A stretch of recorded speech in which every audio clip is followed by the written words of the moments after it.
Welcome back to American Arms Channel, ladies and gentlemen, on a somewhat warmer evening in late February 2025. We've been absolutely Arctic cold the past couple weeks, so this is the first day in a long while I've been able to get out and enjoy some of the weather.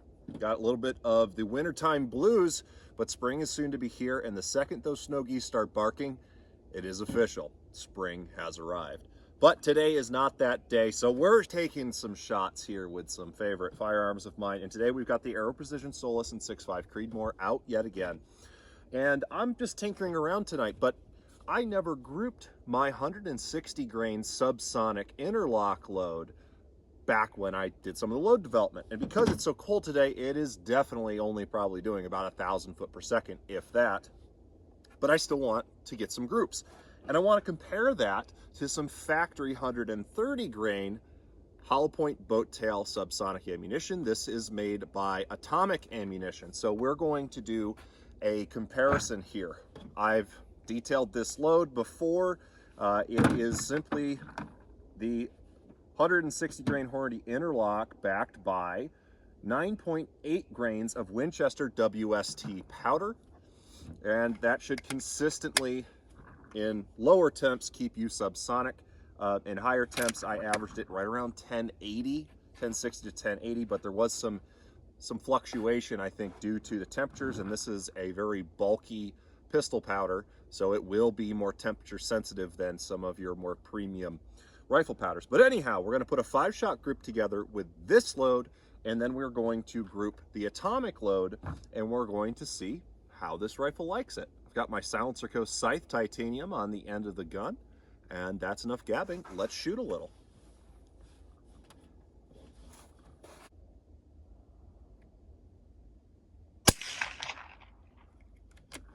That one went high. I don't know if the group wants to go high now, but we'll see.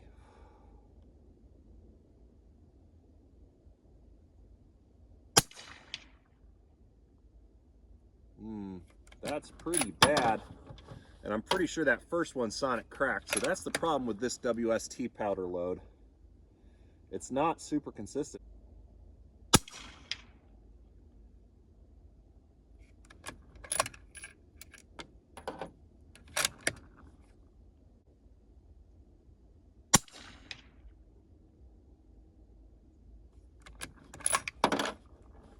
So as fun as this load might be, it doesn't seem to be super consistent.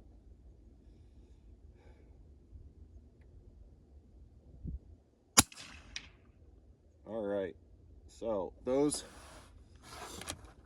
last 4 rounds were subsonic, but the zero is definitely not there.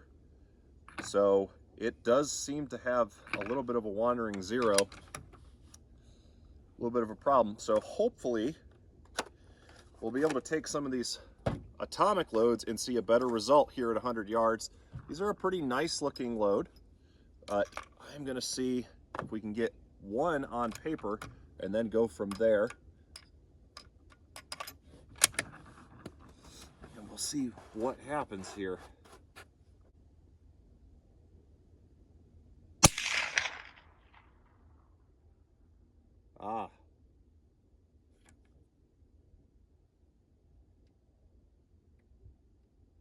Well, that was absolutely supersonic. But I do see where it impacted. If the second round goes to the same point, then we will continue the group.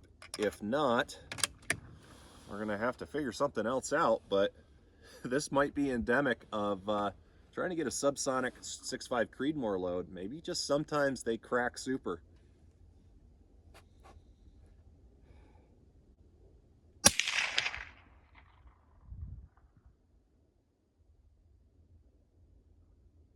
All right, it's within an inch, and that felt really good.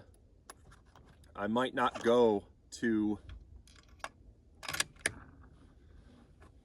5 shots with this, but we will see.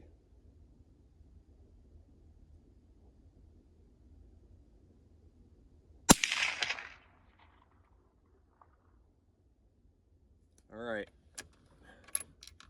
went to Is it just about the same hole as the first shot?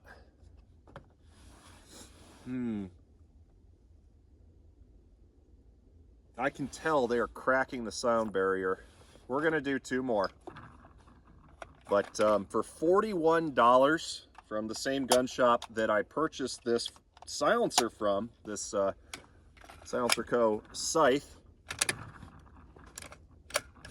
I don't know that I would buy these again. They sound fun, but they're definitely not subsonic, and it is really cold out here.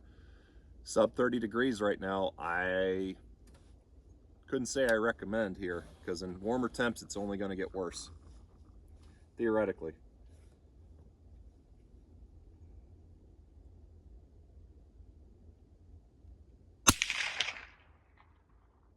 Absolutely supersonic. Nope, I mean, brass is beautiful. It's Starline brass.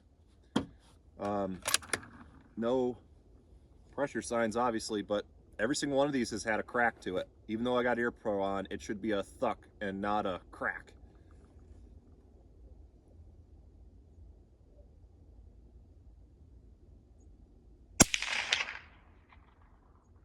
That one felt good too. Looks like we have 4 in a pretty decent little group, but they definitely were all supersonic. So let's go check those groups out. Okay, let's have a little bit of explanation time. This is just some zeroing and grouping with 140 grain supersonic load, just boat tail hull point match. These 2 shots here, we're aiming here just to get a rough zero. They landed pretty dang close, but we can see we've got some oblonging here on either one, so they're not quite stabilized. And then we went for a group. This was the first shot, not stabilized, and we're losing stabilization here. So 1, 2, 3, 4. Those things definitely, when they would hit something, would dump all of their energy, so definitely decent for small game. But this one went supersonic, and then these are still low. That zero did not work. Here are the atomic loads. There is shot number 1, and then the following 4. That's pretty good. With the exception of the first shot, that's a pretty decent group off of a rickety card table at 100 yards, but not a single one of them was subsonic. They're stabilized, but they weren't subsonic. So it seems that maybe, while fun, any practical use of a 6.5 Creedmoor load is probably not great unless you're running a faster twist rate, maybe a 1 in 7 or a 1 in 6.5. And maybe that's something that you could do with a custom barrel. But I think the 160 grainers, this is telling me right now, these can be fun, but they're not stabilized enough for work past 75 yards.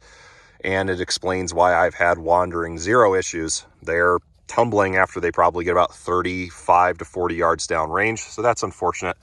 That's not a bad group.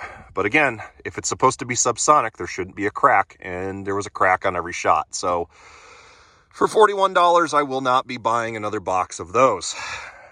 However, I hope you guys enjoyed this little range session tonight. And as always, God bless, keep your powder dry.